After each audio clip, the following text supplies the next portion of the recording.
Aí que tá, gostei de ver. Chamaram um major dos bombeiros brasileiro para nos falar, né, pelo que ele viu, pelo que ele leu sobre o caso da brasileira Juliana Marins, se o Brasil fez tudo realmente o que estava ao alcance e como os bombeiros brasileiros poderiam se comportar diante de um caso desse aqui no Brasil, né? Cadê aqui? Desce no telão, por favor. Major, meu querido amigo Major Palumbo, o senhor está com a Aline Galdino aí, nossa repórter. A Aline já brifou o senhor, já disse o senhor qual que é o interesse da nossa entrevista. A gente lamenta a morte da menina e a gente quer saber, o senhor que tem experiência em salvamento, o senhor já tirou muita gente com vida de incêndio, gente infelizmente que não resistiu de tragédias, de desastres, desmoronamentos, desabamentos. O que aconteceu de errado que essa menina terminou morta lá na Indonésia? Boa tarde. Boa tarde, Bate. Infelizmente, meus sentimentos aos familiares e também todos os amigos da Juliana. O tempo é crucial no momento desse. A partir do momento que ela caiu na trilha e tinham ali informações da sua localização, as equipes de salvamento acionadas, a gente sabe também da dificuldade da trilha para que pudessem chegar, mas a partir do momento que chegue uma equipe profissional para fazer um resgate, você tem metas a estabelecer. É difícil para você levar equipamentos sem uma aeronave, com certeza, andar com cordas, com equipamentos, com macas, mas existem ali as tecnologias que podem ajudar. Então, dessa forma, Bate, eu vejo que se eles tivessem metas para chegar na Juliana no momento que ela caiu e não ter que recomeçar tudo de novo. Então, imagina, você vai buscar uma vítima. Eu desci 100 metros que uma corda, por exemplo, normal de salvamento tem 100, 200 metros. Mas se você chega e você tem que descer mais 400 metros, você vai fazendo estações, bases de apoio. Eu não posso dar 6 horas da tarde, ficou escuro, eu volto tudo para no outro dia de manhã, eu começar tudo de novo. Que deu a impressão que aconteceu algo desse sentido.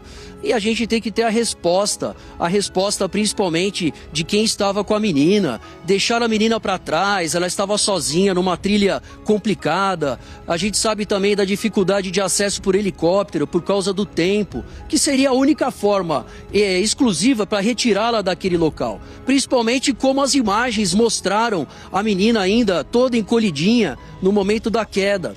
E ali também à noite você tem a dificuldade por causa da temperatura, 3.700 metros de altitude, e à noite a temperatura de 0 graus, e ela ali, né, sem a devida proteção, também por causa da hipotermia, sem a hidratação necessária. Então, certamente ela passou ali muitas dificuldades. E elas poderiam, sim, na minha opinião, ter sido melhor atendida dessa emergência pelas equipes que foram ao local. Me parece que foram equipes que não foram profissionais da área para o local, e sim pessoas que foram tentar ajudar, né, do Parque Nacional para que pudessem retirar a menina naquelas condições tão difíceis. Já está errado por aí, né, Major? Que numa situação como essa, onde se existe uma cultura de se fazer esse tipo de esporte, deveria ter um suporte maior, principalmente para as pessoas que estão lá, porque o trajeto continuou normalmente mesmo com ela perdida.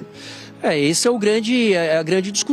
As autoridades da Indonésia vão ter que pegar muito pesado com essa agência e com quem deixou essa menina para trás, porque chega num local onde é escorregadio, arenoso, imagina, não é um piso sedimentado, é um piso vulcânico que ele é parecido com areia, parecido com ali barro que você escorrega, que você não tem uma estrutura. E imagine alguém que não conhece a região ficando para trás à noite, sem a devida ali, sem os devidos equipamentos. Ali a necessidade de você ter, por exemplo, uma mochilinha com mantimentos, com equipamento, né, com comida, com aquecimento, para que você possa ali, num caso de uma dificuldade, ter uma resposta perante aquilo que aconteceu. Mas eu acho que o próprio governo da Indonésia e o governo brasileiro precisa cobrar isso, já que não cobrou no momento que tinha que fazer ali as determinadas ações, dá um prazo, fala quanto tempo vocês vão conseguir chegar na menina, não conseguiram chegar, que arrume alguém para fazer isso, que coloque um avião, monte a equipe no Brasil, leve logo para fazer, por exemplo,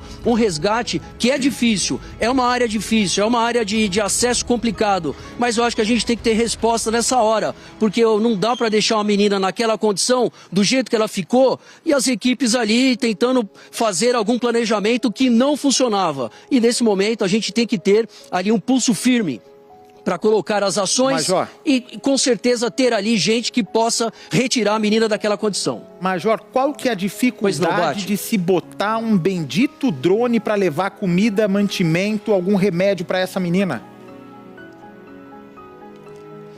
Olha, eu vejo que se fosse aqui, por exemplo, a gente tem esses equipamentos. A Polícia Militar tem, a Guarda Civil tem, junto com os bombeiros, com as técnicas, né? Então, se você chegasse no local, tivesse que descer 600 metros, você não ia conseguir talvez chegar no primeiro dia nos 600 metros, mas você ia conseguir chegar, por exemplo, em 200 metros. Monta um acampamento base, dorme na montanha, fica embaixo da cachoeira, fica embaixo de qualquer lugar, mas não pode largar a menina daquele jeito.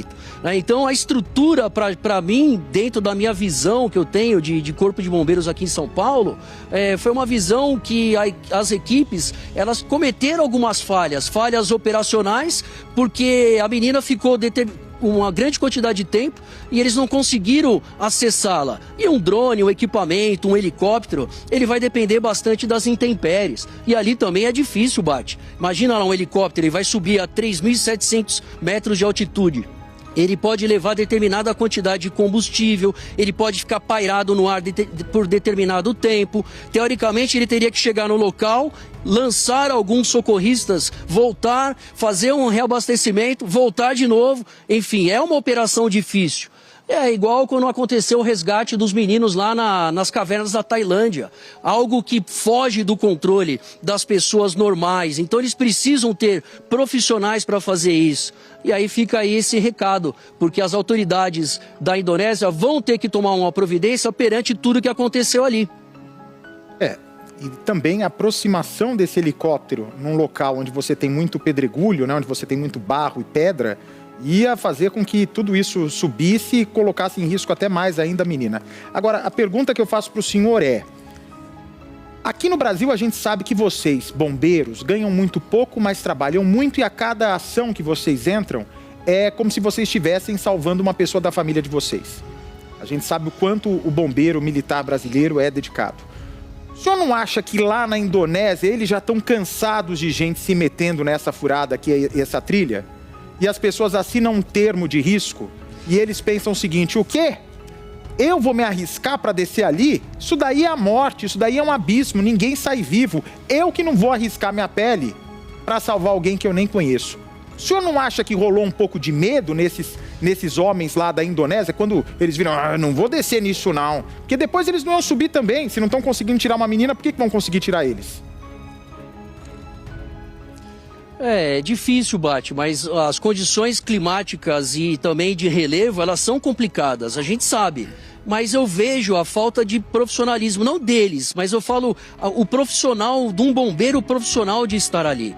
Porque um bombeiro, na hora que vê que tem uma vítima em determinado local, ele não vai abandonar, ele não vai deixá-la durante a noite, ele ia chegar, nem que se eu não conseguisse retirar, eu ia ficar com ela lá, ou qualquer um dos bombeiros aqui do Brasil, ou de qualquer bombeiro profissional no mundo inteiro, eles iam chegar nessa menina, iam dar alguma medida de primeiros socorros, iam dar aquecimento, iam dar hidratação, iam fazer ali algumas imobilizações, porque ela caiu, ela despencou, né, acabou escorregando naquela encosta ali da montanha, muito íngreme, 600 metros, devia ter ferimentos graves. Então, alguma coisa a gente ia conseguir fazer em relação a chegar nessa menina. A gente sabe da dificuldade, mas o que me deixa com o coração apertado é das equipes não poderem ali fazer ali uma meta, vou chegar aos pouquinhos no local, até colocar a menina ali e viram que a menina estava viva, porque se ela não tivesse viva, eu acho que a operação ela tem um significado diferente, é uma retirada de um corpo, mas na hora que você vê uma imagem, no mesmo dia que a menina está viva, encolhidinha, precisando de socorro, isso aí toca a qualquer bombeiro no mundo inteiro. Então talvez a gente tenha que ter nesses locais um serviço profissional, e aí tem que ser encaminhado via governo brasileiro, tem que ser cobrado pelas autoridades para que possam ter uma resposta. o que a gente certamente já viu aqui muitas vezes acontecer. No Rio de Janeiro direto acontecem resgates de helicóptero, no Pão de Açúcar, enfim, nas montanhas, em vários locais. Aqui em São Paulo, no Pico dos Marins, que tem 2.500 metros de altitude, né? Então a gente sabe que tem a dificuldade, mas tem que ter a resposta. O que me deixa amargurado é isso, não ter a resposta, Bate. O senhor, tenho duas perguntas rápidas para o senhor. O senhor já participou de alguma ação de resgate, sabia que a pessoa estava viva, mas fala assim, infelizmente não tenho o que fazer. Eu tenho que abrir mão, infelizmente eu tenho que abrir mão e pensar nesse momento na segurança da minha equipe. E outro ponto, o senhor já participou de algum resgate que a vítima precisava colaborar com o resgate e ela estava sem enxergar, como é o caso da Juliana? Sim, Bate. Na Serra do Mar é muito comum essas trilhas, né? E as pessoas ficarem ali, escorregarem em cachoeira. Então, às vezes, quebra uma perna, quebra um braço, não consegue se locomover, fecha a neblina. Eles acham que conseguem, através de um celular somente, fazer uma trilha de 2 horas. Mas uma trilha de 2 horas no mato significa, às vezes, que você vai ter ali alguns problemas que você vai ter que ter algumas boas soluções. Como, por exemplo, de localização. Vai fazer uma trilha? Então você vai com um equipamento. Se você não tem que arrumar um equipamento, tem que arrumar uma equipe que possa dar um suporte para você. E se você chega num local, como eu já cheguei na Serra do Mar, para fazer resgates ali, a vítima vai te ajudar? Vai. Vamos lá, como é que você vai me ajudar? Olha, você vai ter que ser forte, você vai ter que tomar a jaqueta, segura a jaqueta aqui, se aqueça, toma um pouco desse líquido, nós vamos imobilizar a sua perna, mas você vai ter que ser forte para a gente sair dessa trilha juntos. Mas nunca abandonar a vítima. Eu nunca vi ninguém abandonar a vítima. Ah, peraí, ó, eu não consigo retirar você, ficou escuro, eu vou embora para o quartel, vou voltar amanhã, né? Então isso aí não dá, é isso daí que deixa a gente muito chateado por causa da falta de resposta, porque a gente precisa, vai ter a missão, o tempo é crucial, vamos chegar logo na vítima, estabiliza, faz aquilo que ela precisa e depois vamos ter a técnica para retirá-la de lá. Aí, se for o caso, como aconteceu já algumas vezes, olha, a vítima infelizmente faleceu. Ela morreu? Tá, então nós vamos ter que fazer agora a retirada do corpo. Então vão ser posicionados, colocam lá o GPS para que o Águia, por exemplo, aqui da Polícia Militar de São Paulo, possa chegar no local, fazer o içamento desse corpo, levar depois para que possam pra entregar para a família. Mas o que me deixa chateado é isso, é a falta de resposta e principalmente do profissionalismo. Aconteceu, tem que ter profissional para fazer as buscas, como acontece em todos os lugares aqui do Brasil, e a gente tem que cobrar isso das autoridades. Acha, né, se já não foram competentes para tirar a menina com vida, que vão, né, se não tiveram compaixão com uma vida, vão ter compaixão com um corpo? O senhor acha que vão tirar esse corpo de lá? Ou pelo que o senhor está percebendo, não? Se não se mexeram para tirá-la com vida, agora é só um corpo que está lá e não vão tirar? Não, eu acho que vão, Bate, mas tem um tempo para isso. Por exemplo, se eu tenho lá a brevidade de chegar rápido na vítima por causa que ela está machucada, que ela está desidratada, que ela ficou 2 dias na temperatura de 1 grau numa montanha com uma camiseta, então a gente sabe que é difícil. Agora, para fazer essa ação, com certeza as autoridades brasileiras vão cobrar um posicionamento. Essa aeronave que possa agora chegar no local em condições climáticas como essa aqui, que a gente está aqui, né, sem neblina, fazendo um planejamento, que aí eles têm tempo, eles não vão ter mais a falha, ou se não, ali o tempo correndo contra eles. Agora eles só precisam organizar a operação para ir lá e retirar a menina daquela condição e para entregar para a família, que é a única coisa que eu espero que o governo brasileiro faça. Vai lá e cobre. Cadê as autoridades? Vocês não vão? Então nós vamos mandar um helicóptero nosso aí para fazer isso. Contrata alguém, né? Enfim, para que vocês possam dar uma resposta e entregar pelo menos o corpo para a família, né, Bate? Mas se tiveram medo, isso daí não foi de um dia. A gente não está cobrando uma coisa de um dia, desde sexta-feira. Se não fizeram isso em pouco tempo, quem garante que farão agora? Um abraço, Palumbo. Obrigado pela gentileza, tá? Da entrevista. Um grande abraço.